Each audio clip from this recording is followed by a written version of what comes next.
नमस्कार मित्रों, मैं हूं कैलाश, एक्स सरपंच जम्मू कश्मीर यूटी के उधमपुर ज़िले की तहसील पंचेरी से। और इस वक्त मैं हूं जम्मू कश्मीर के प्रसिद्ध ऐतिहासिक और धार्मिक स्थल बाहू किला परिसर में।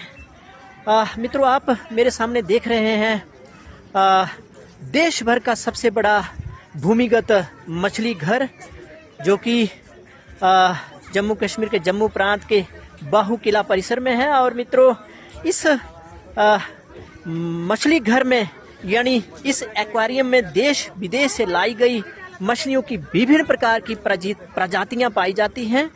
और इसके साथ ही आप मेरे बैक साइड में देख रहे हैं एक बहुत ही प्रसिद्ध किला जिसका नाम बाहू किला है, अर्थात बाहू फोर्ट, जो कि लगभग 3000 वर्ष पुराना है। इसका निर्माण इस शहर के संस्थापक राजा जम्बू लोचन के भाई राजा भाऊ लोचन ने आज से लगभग 3000 वर्ष पूर्व करवाया था। और बहुत ही खूबसूरत स्थान है ये, आप देख सकते हैं यहाँ का दृश्य, यहाँ का एक्वेरियम। तो मित्रों, इस ब्लॉग में इतना ही, मिलते हैं अगले ब्लॉग में। जय हिंद।